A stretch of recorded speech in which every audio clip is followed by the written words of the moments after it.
Abra sua Bíblia no livro do profeta Isaías, no capítulo 9. Isaías, no capítulo 9, versículo 6. Isaías, capítulo 9, versículo 6. O tema da nossa conversa de hoje é o presente mais caro que você já recebeu. Pergunta para quem está do seu lado: qual foi o presente mais caro que você já recebeu? Qual foi o presente mais caro? Eu estou esperando nesse Natal, falar receber nesse, né? Isaías no capítulo 9, no versículo 6 e o 7, diz assim a minha tradução: porque um filho nasceu para o nosso bem, um filho foi dado de presente a nós. Ele vai assumir o governo do mundo. O seu nome será Conselheiro, Maravilhoso Deus Forte, Pai da Eternidade, Príncipe de bênção plena. A autoridade de seu governo vai se expandir e não haverá limites para a restauração que ele irá promover.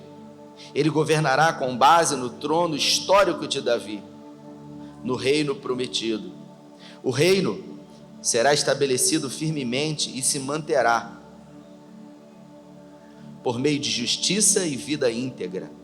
Começará agora e durará para sempre. O zelo do Senhor dos Exércitos de anjos fará tudo isso. Feche os seus olhos, se você pode.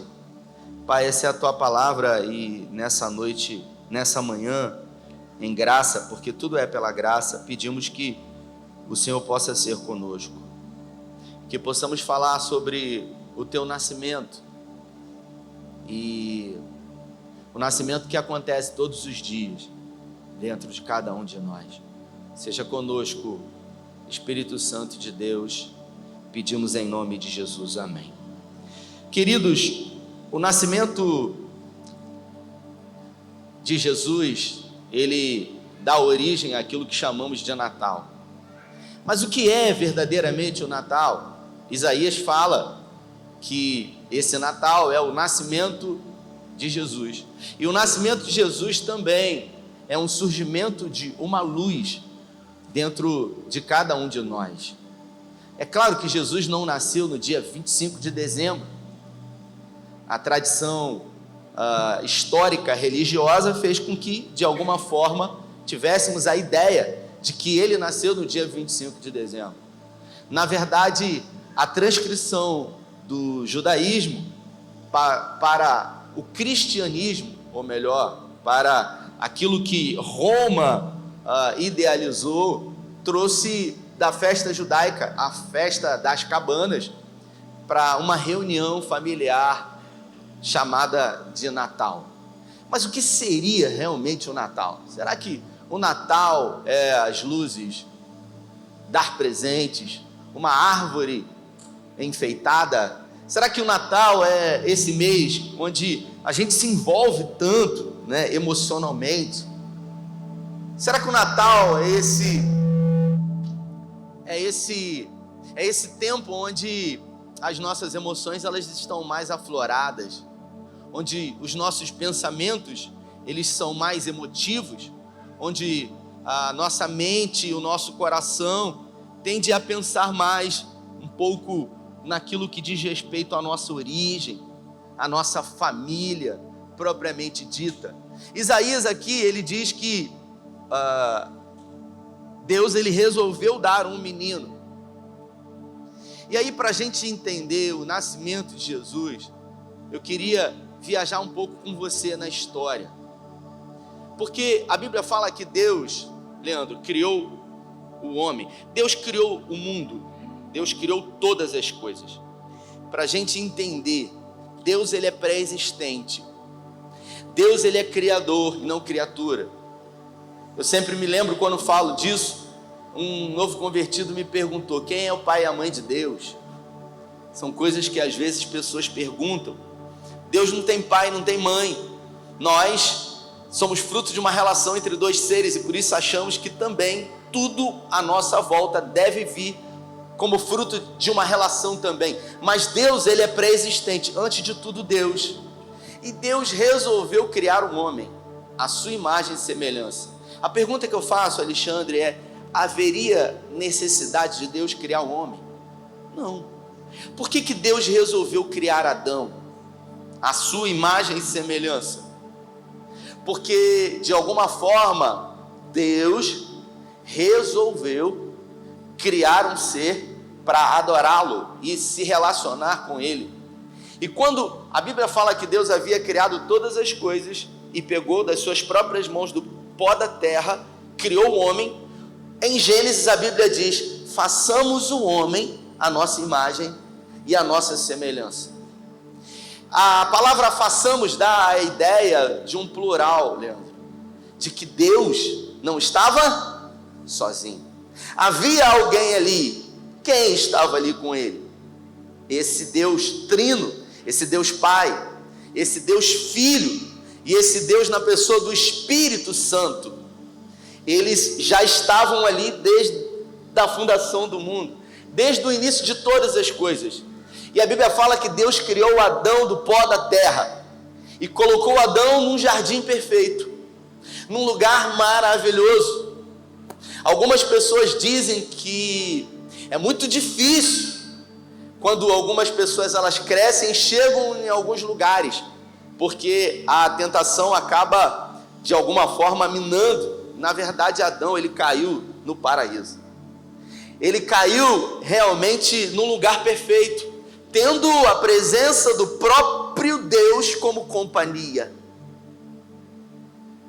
Deus todo virá de tarde ia pessoalmente se relacionar com Adão. E mesmo tendo Deus como companhia, Adão caiu.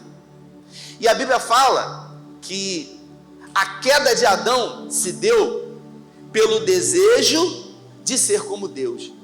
Porque haviam duas árvores importantes no Éden: a árvore do conhecimento do bem e do mal e a árvore da vida eterna.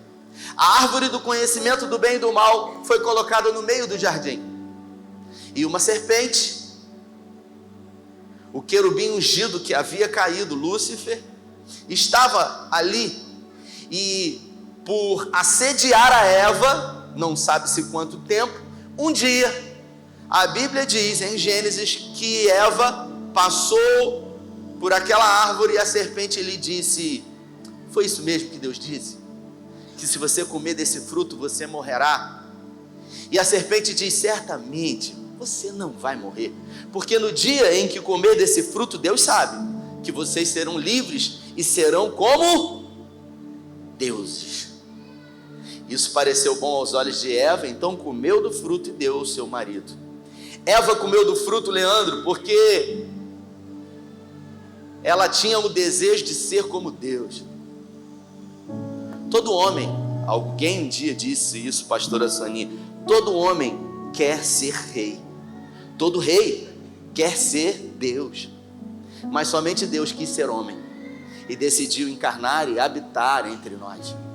Esse Deus trino, esse Deus que quis ser homem e quis habitar entre nós. Após a queda de Adão, Deus então pergunta para Adão: Adão, você comeu do fruto que eu determinei que você não comesse? E Adão disse: eu fui persuadido pela mulher que o Senhor me deu. Deus então pergunta para Eva: Eva, o que você fez? E ela disse: eu fui enganado pela serpente. E Deus então diz para a serpente: por conta do que você fez, você andará sobre o seu ventre. Ou seja, uma espécie de cobra, Ana Cláudia. Ela vai rastejar e vai comer do pó da terra. Deus determinou que Satanás, que Lúcifer, ou que a serpente, viveria rastejando sobre o seu ventre e viveria a comer do pó da terra. O que seria comer do pó da terra? O homem, ele foi formado do quê? Do pó da terra. É exatamente desse pó da terra que Satanás se alimentará para o resto da vida. E que pó da terra é esse, pastora Soninha? Do rastro que o homem ele produz? Exatamente do pecado do homem. Satanás, ele se alimenta do pecado do homem, desse pó da terra. E a Bíblia diz que agora, em Gênesis 3, no capítulo 15, isso, Deus vira para Eva e diz para a serpente: da sua descendência, Eva, ou seja, do seu ventre, vai nascer um, que vai pisar na cabeça da serpente, e essa, por sua vez, lhe ferirá o calcanhar. A partir daquele dia, eu imagino a serpente pensando todos os dias, depois do nascimento de alguém: será que é hoje que alguém vai pisar na minha cabeça? Será que é hoje? Ou seja, ali, em Gênesis 3, no capítulo 15, pela primeira vez, no início de tudo, Deus promove um plano de salvação, um plano de salvar a humanidade que havia caído. Afinal, a queda aconteceu no primeiro homem. A queda foi oriunda através do pecado do primeiro homem, e se o pecado entrou por um homem, também por um homem ele deveria sair. Quem? O Filho de Deus. Deus resolveu enviar o seu Filho que sempre esteve com ele. Façamos um homem, a nossa imagem e semelhança, para se fazer carne e habitar entre nós. Da descendência de Eva vieram muitos, e muitos vieram a história dos hebreus. Abraão, o patriarca. De Abraão veio Isaac, de Isaac veio Jacó e Esaú, de Jacó vieram os 10 filhos e os 2 filhos de José, que compuseram aquilo que é chamado as 12 tribos de Israel. Das 12 tribos de Israel vieram o período dos juízes, depois vieram o período dos reis, a conquista de territórios, veio a monarquia através de Saul, o homem segundo o coração do povo, veio Davi, o homem segundo o coração de Deus, veio Salomão, e os reinos se dividiram entre reino do sul e reino do norte, até que houve um silêncio de 400 anos, e nas Bíblias mais antigas haviam 4 folhas em branco, né, pastor Soninha? Até que veio um homem chamado João Batista, que preparou o caminho para o Filho de Deus. Jesus, ele nasceu em Belém. As cidades estavam superlotadas e não havia nenhum lugar para que ele pudesse nascer. E ele nasceu numa espécie de estábulo, estrebaria. Jesus poderia ter vindo ao mundo como filho de um rei? Sim. Mas Deus resolveu dar a ele uma condição simples, mostrando para mim e para você que não se trata do lugar aonde você veio, da origem.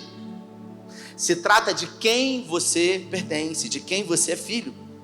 E ele veio numa família humilde, numa impossibilidade, uma menina, alguns dizem, entre 12 e 14 anos de idade, era a idade de Maria. Por quê? Porque toda menina, mulher, ela era prometida em casamento depois que ficava moça. E segundo a cultura da época, ficava-se moça entre 12 e 14 anos de idade. Maria havia sido prometida a José. Ela provavelmente tinha entre 12 e 14 anos de idade. E ali, sendo prometida, ela recebeu a visita de um anjo, que a Bíblia diz que ao visitá-la disse que ela era agraciada, bem-aventurada entre as mulheres, e que ela conceberia o Filho de Deus. Ela disse, surpresa: como pode ser isso, se eu nunca coabitei com homem nenhum? Isso é impossível. E o anjo disse para ela, Lucas 1:37, porque para Deus, repita comigo, porque para Deus nada é impossível. Porque para Deus nada é impossível. E Deus, ele habitou entre nós, encarnado no filho de José e Maria, e durante 30 anos ele morou em Nazaré. E ali, ele junto do seu pai, ele, por profissão, carpinteiro. A origem da palavra carpinteiro tem, nos dias de hoje, a ideia de alguém que trabalha com madeira. Mas, segundo estudos judaicos, até os dias de hoje, mostram que um carpinteiro judeu era alguém que mexia com todo tipo de construção. Não somente com madeira, mas sim com todo tipo de construção da época. Jesus, ele era um especialista em construir coisas.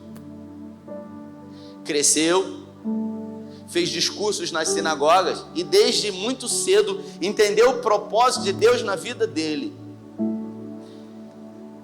Deus já havia dado os 10 mandamentos a Moisés e também 613 adendos da lei mosaica. 613 ordens que o homem não poderia cumprir. Para muitos, talvez, seria impossível cumprir os 10 mandamentos e mais esses 613 adendos da lei.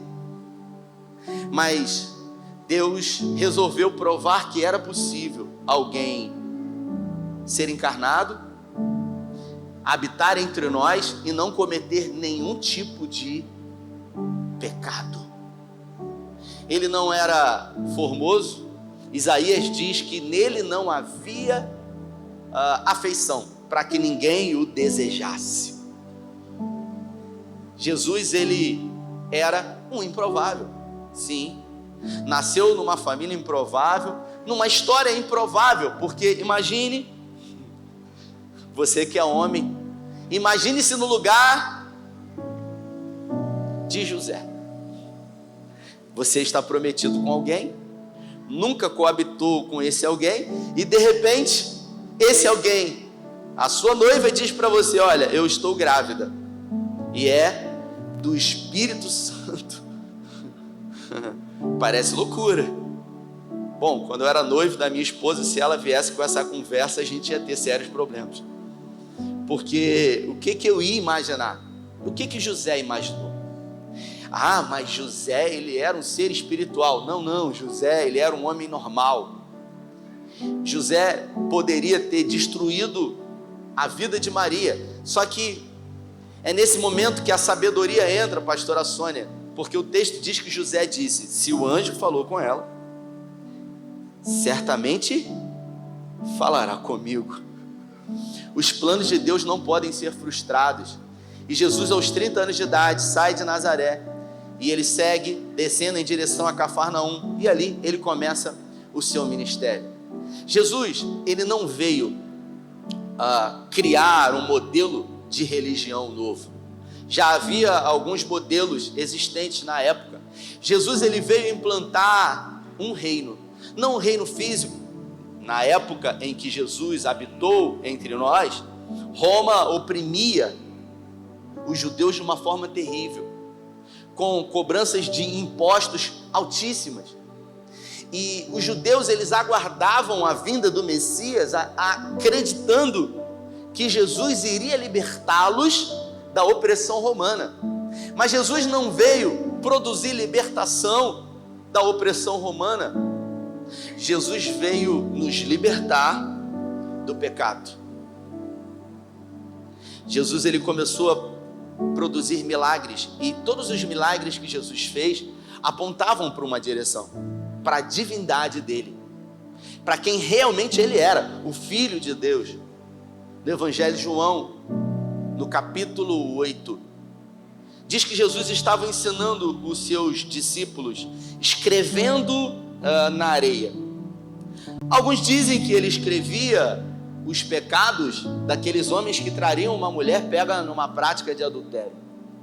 E aí você imagina a cena, Jesus com os seus discípulos ensinando, de repente ele escreve na areia, e os religiosos, aqueles que estavam a todo momento preocupados demais, excessivamente, em guardar a lei, eles trazem uma mulher pega numa prática de adultério pelos cabelos e dizem para Jesus: olha, mestre, essa mulher foi pega numa prática de adultério.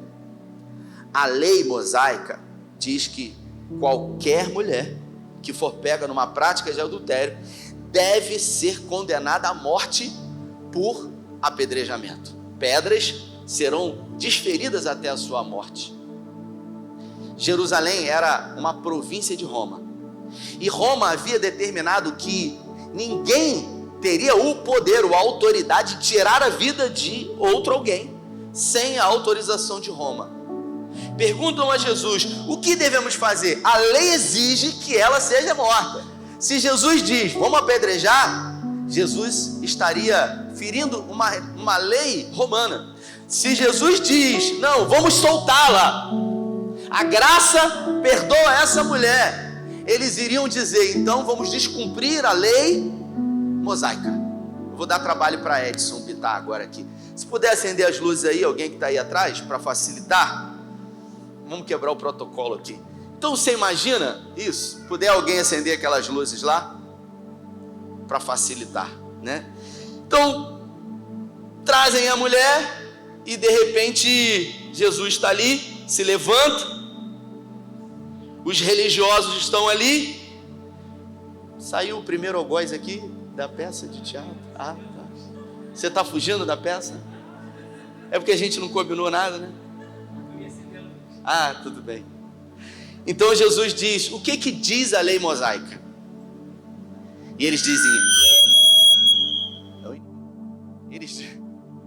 eles dizem, a lei mosaica diz que devemos apedrejá-la.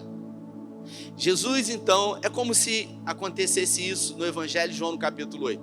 Jesus pega uma pedra e diz, então vamos apedrejá-la.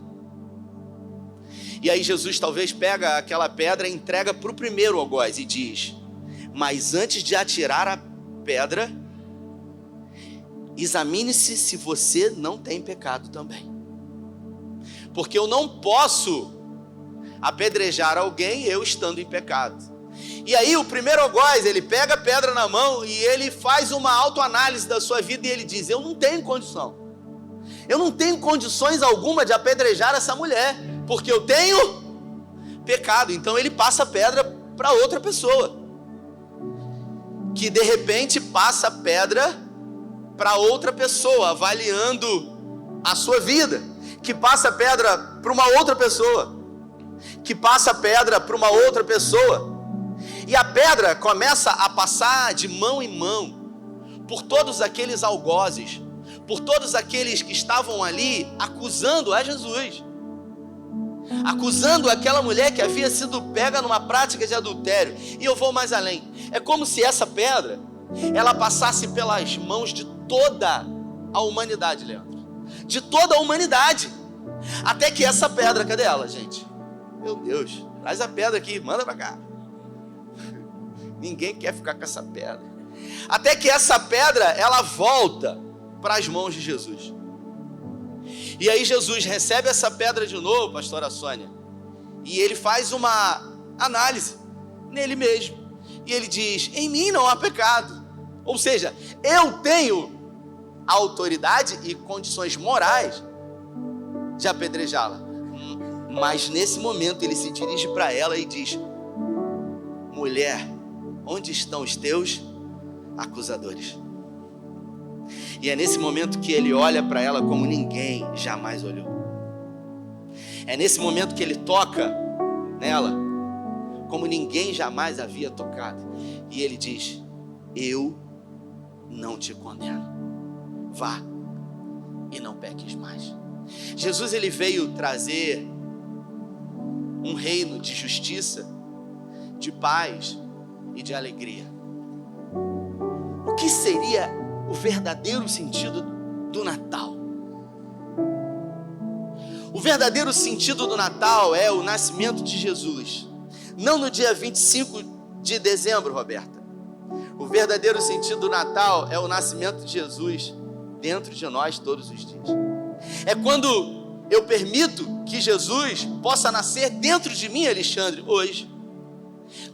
Possa nascer dentro de mim hoje e possa crescer dentro de mim. Porque quando Jesus nasce dentro de mim hoje, eu me torno alguém melhor.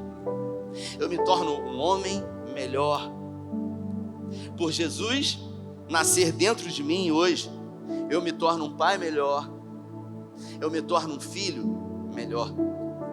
Eu me torno um discípulo melhor, eu me torno um ser humano. Às vezes eu acho que o que nos falta nesse tempo presente é a humanidade. Vivemos num tempo onde a humanidade é roubada de nós mesmos. Quando Jesus nasce em nós, nós nos tornamos seres humanos, mais humanos. E aí talvez você me pergunte, Rafael, mas como que acontece esse nascimento? Como que verdadeiramente acontece esse nascimento de Jesus dentro de nós? E aí eu vou para um outro encontro na Bíblia, agora no Evangelho de João, no capítulo 3. Naquele que é chamado o encontro mais famoso da Bíblia, de Jesus e Nicodemos. Nicodemos, ele era membro de um grupo religioso, político, seleto de 71 homens, chamado Sinédrio. Eram homens que viviam discutindo e determinando o cumprimento da lei mosaica, da lei que Deus havia determinado em Levítico ao homem, através da liderança de Moisés. Nicodemos, ele era um príncipe. Nessa época ele tinha mais de 60 anos de idade. Ele era um jovem senhor nos dias de hoje. Eu não quero te ofender se você tem mais de 60. Nicodemos, ele era muito respeitado. O que ele falava, as pessoas paravam para ouvir. Nicodemos, ele era um homem rico. Ele era um homem muito famoso. Só que Nicodemos, ele entrou em crise quando aquilo que a vida inteira ele defendeu entrou em contradição com aquilo que ele começou a ver. Aquilo que a vida inteira ele esperou, a vinda do Messias, para libertar o seu povo, ele percebeu que não condizia com aquilo que estava acontecendo. Um jovem de 30 anos de idade, que começou a realizar milagres e maravilhas que nunca havia sido realizado antes. Os paralíticos, eles começaram a andar. Ninguém havia curado um paralítico. Os cegos passaram a enxergar e ninguém havia realizado isso antes. E por isso João declara os sinais. Os sinais que apontam para uma direção, para a divindade do Filho de Deus, para a realização daquilo que somente o Filho de Deus poderia realizar. E a Bíblia fala que Nicodemos, ele começa a entrar em crise, mesmo sendo um mestre, mesmo sendo um doutor da lei, mesmo sendo alguém que possuía muitos discípulos, muitos alunos. Ele entra em crise e, pela posição que ocupava, pelo dinheiro que tinha, pela fama que ostentava, pela reputação que precisava manter, ele fica muito preocupado em, de alguma forma, ter um encontro com Jesus. Afinal, o que as pessoas vão pensar? E eu queria que você se colocasse no lugar de Nicodemos, porque é assim que muita gente se coloca quando é dito que você precisa ter um encontro com Jesus. O que os meus amigos vão pensar? O que as pessoas que estão comigo, o que a minha reputação e o que todos vão pensar de mim? Foi exatamente o que aconteceu com Nicodemos. Agora eu vou ter que largar tudo o que eu faço, eu vou ter que deixar de fazer tudo o que eu faço se eu tiver um encontro com Jesus. Mas ainda assim, algo incomodava Nicodemos ao ponto dele desejar perguntar a Jesus algumas coisas, porque muitos diziam muito sobre ele, mas ele precisava ver com seus próprios olhos. Então ele pede um encontro com Jesus à noite, e a Bíblia fala que ele foi ter com Jesus à noite, numa espécie de terraço. Os discípulos receberam Nicodemos e disse: olha, ele está te esperando. Nicodemos chega diante de Jesus, e a primeira palavra que Nicodemos professa para Jesus é: mestre, eu sei que o Senhor vem de Deus. Porque ninguém pode realizar tais coisas se Deus não estiver com ele. Jesus então começa uma conversa com Nicodemos que possuía muitas perguntas, que queria muitas respostas. E Jesus então diz para Nicodemos: é impossível alguém ver o reino de Deus, o reino de Deus ser descortinado desse alguém, se esse alguém não nascer de novo. Se o Natal não acontecer verdadeiramente dentro desse alguém. Nicodemos, não entendendo ainda, pergunta: como posso eu, velho, nascer de novo? Coitada da minha mãe, que Deus a tenha. No The Chosen, ele parafraseia dizendo isso: é impossível eu nascer de novo. E Jesus diz para ele: não se trata de nascer da carne, porque o que é nascido da carne é carne. Se trata de nascer da água e do Espírito. Jesus está dizendo que é impossível ver o reino de Deus, contemplar o reino de Deus, fazer parte do reino de Deus, sem que Jesus possa nascer dentro desse alguém, sem que o Natal aconteça dentro desse alguém. E o que é o Natal? O Natal é permitir que Jesus possa nascer não somente no dia 25 de dezembro. Preste atenção. No Natal, as pessoas elas parecem estar mais solidárias. No Natal, as pessoas elas são mais generosas. Por quê? Porque no Natal existe o nascimento. E quando estamos vivendo o Natal, somos mais generosos. Por isso que o Natal para nós que cremos em Jesus não acontece somente em dezembro, ou no dia 25, ou no mês de dezembro. O Natal acontece todos os dias. Quando eu permito que Jesus possa nascer dentro de mim e mais. Quando eu permito que Jesus possa crescer dentro de mim. Quando eu permito, de alguma forma, me relacionar com Ele. No início da nossa conversa, eu disse que em Gênesis, no capítulo 3, todo fim de tarde, Deus ia pessoalmente ter um encontro com Adão. Deus se encontrava com Adão todos os dias no fim de tarde. Tendo o próprio Deus como companhia em todo fim de tarde, não foi suficiente. Por isso Adão caiu. Agora, no plano de salvação, Deus resolveu não mais visitar o homem. Deus resolveu fazer morada dentro do homem. Deus resolveu morar dentro de mim e dentro de você. E quando Ele resolve morar dentro de nós, o Natal acontece. Você já deve ter ouvido eu falar sobre isso, que João escreveu no seu Evangelho, no capítulo 1, no versículo 12. Jesus, Ele veio para os judeus. Nós não somos judeus, queridos. Nós somos gentios. Ele não veio para os gentios. Ele veio para os judeus. Afinal, havia uma promessa que foi feita em Gênesis 3, no capítulo 15, que da descendência da mulher sairia um que pisaria na cabeça da serpente, e essa lhe feriria o calcanhar. Jesus veio para a semente de Abraão, e nós não éramos a semente de Abraão. Só que João diz, no seu Evangelho, no capítulo 1, no versículo 12, ele veio para os seus, mas os seus não o receberam. Mas a todos quanto receberam, levante suas mãos se você o recebeu, foi dado a esses o poder, o direito de serem feitos filhos de Deus. Aleluia. Nós fomos feitos filhos de Deus a partir do momento em que permitimos que o Natal acontecesse dentro de nós. O Natal é a segunda data mais importante do cristianismo. A primeira foi a morte de Jesus no nosso lugar. E por que Jesus veio ao mundo? Ele veio para nos dar vida e vida em abundância.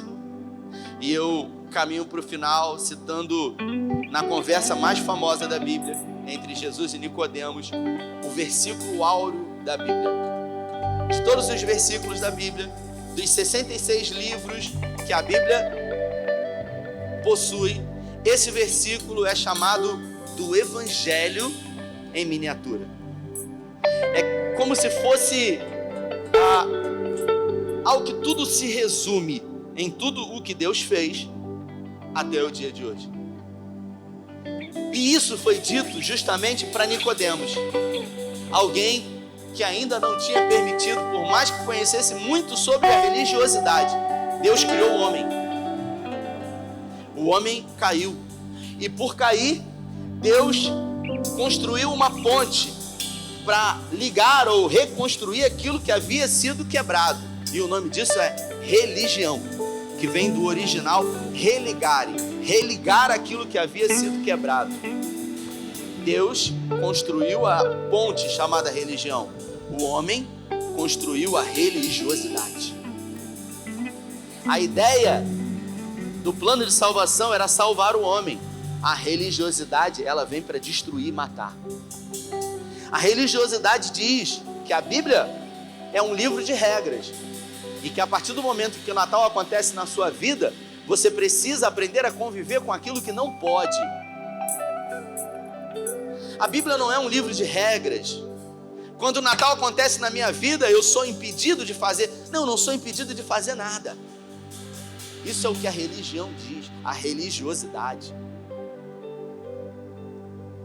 O que realmente acontece quando o Natal acontece dentro de mim é uma metanoia. Foi o que aconteceu com Zaqueu, quando teve um encontro com Jesus.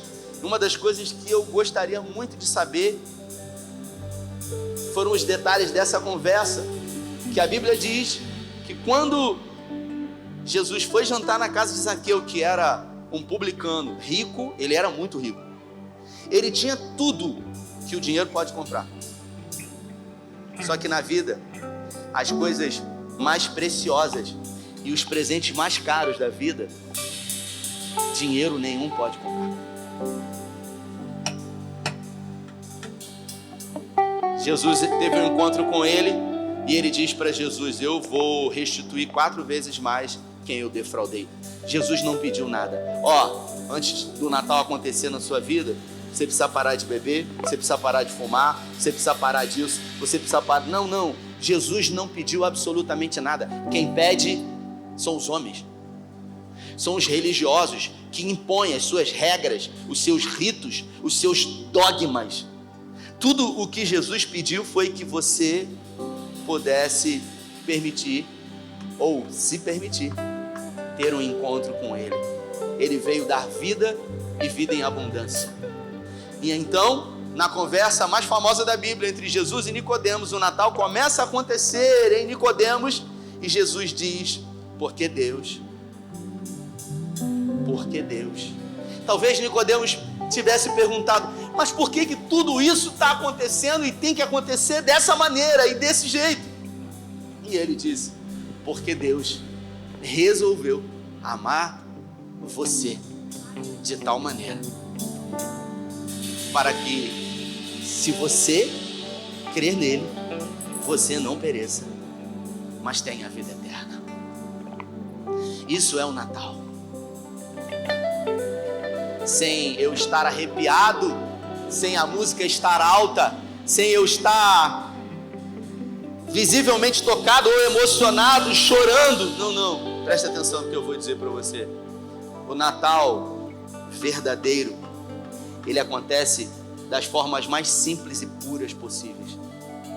Numa manhã como essa, de domingo, que antecede o dia 25 de dezembro, a minha mente, ela se abre, acontece uma metanoia em mim, eu percebo o que verdadeiramente é o sentido do Natal. Eu compreendo o presente mais caro que eu recebi: a morte do Filho de Deus no meu lugar. Algumas pessoas, elas costumam fazer uma análise da sua vida e se sentirem injustiçadas diante de coisas que gostariam de ter, ou segundo uma régua moral que faz com que elas façam uma comparação de algumas pessoas. E um dia uma pessoa chegou para mim e disse: é justo isso? Eu estar passando por tudo isso? Será que realmente eu mereço isso? Eu disse: difícil se a gente caminhar por esse caminho, porque se a vida me proporcionasse o que realmente eu mereço. Não, mas um dia eu preguei o evangelho para uma pessoa, uma figura pública, e ao pregar o evangelho, Leandro, para essa pessoa disse para mim assim: olha, eu sou um cara bom, cara, eu ajudo as pessoas. Ele disse para mim, eu tenho pessoas que eu faço filantropia, foi o que ele disse. Eu sou uma pessoa boa. Eu disse para ele: ninguém é bom, você é mau, e eu também, porque a Bíblia diz: vós sendo maus, sabei dar boas coisas aos vossos filhos. Nós somos maus. Como é que é o nome dele? Joaquim. Joaquim tem quantos anos? Joaquim tem 7 anos. Ele é amigo de sala do meu filho Tito. E o Tito vai para a escola na sexta-feira e sempre leva presentes, brinquedos. E às vezes o Tito quer levar 2 brinquedos. E todas as vezes que ele quer levar 2, eu falo para a mãe dele: vai ter problema na escola. E ele leva 2 carrinhos. E talvez um dia o Joaquim chegue para ele e diga: Tito, me empresta um. E o Tito diz: não, é meu. Uma criança, um anjinho de 6 anos de idade, que não quer emprestar o brinquedo para um amigo, para um outro anjinho. Nós somos maus por essência, por natureza. Nós somos egoístas, nós somos avarentos, nós somos vaidosos desde o nosso nascimento. Eu vejo lá em casa o Tito e a Mirella. A Mirella tá lá, tadinha, assistindo o tabletzinho dela, feliz da vida. E de repente o Tito resolve ir até ela. Ele pega o tablet da mão dela, ele corre e ele joga em cima da geladeira. E ele vem correndo, rindo, com um sentimento, de satisfação por ter produzido algo ruim na sua única irmã, que ele diz que ama. É a nossa natureza adâmica, porque depois do pecado, a Bíblia fala que nós herdamos não o pecado de Adão, nós herdamos o desejo de pecar. Eu já disse isso, queridos, nós somos maus. Se a gente botar um presente lá atrás agora para todo mundo que está aqui: Alexandre, conta quantas pessoas tem. Alexandre vai contar. E Alexandre vai dizer: hoje tem 300 pessoas. E eu vou falar: graças a Deus, tem 300 presentes lá. 300 presentes para 300 pessoas. E quando a gente terminar o culto, os primeiros que saírem vão dizer assim: posso levar um para o meu irmão? E alguém que está lá vai dizer: mas só tem 300. Se você levar 2, alguém vai ficar? Sabe qual vai ser a resposta? Dane-se. Eu estou preocupado comigo. Nós somos assim, queridos. E eu me coloco como o primeiro dessa fila, não como o segundo, o primeiro. Mas Deus resolveu nos amar mesmo sendo assim. Então a pergunta que eu faço é: será que eu mereço isso que está acontecendo na minha vida? Não, a pergunta não é essa. A pergunta correta é: eu merecia tanto amor, Soninha? Eu merecia tanto cuidado? Eu merecia realmente receber o Natal, o nascimento de Jesus dentro de mim? Queridos, quando o Natal ele surgiu na minha vida, eu tinha 19 anos de idade. Quando o Natal aconteceu dentro de mim, que eu permiti que Jesus nascesse dentro de mim, Jesus crescesse dentro de mim, ele pouco a pouco começou a colocar em ordem tudo aquilo que era um caos. E ele é especialista em trazer ordem em meu caos, porque a Bíblia fala que a terra era sem forma e vazia, era caos, e Deus disse: haja luz, e houve luz. É essa mesma luz que Isaías, quando eu lhe disse, que veio com o nascimento de Jesus. Eu queria que você ficasse de pé. Se você pode, eu gostaria que você fechasse os seus olhos.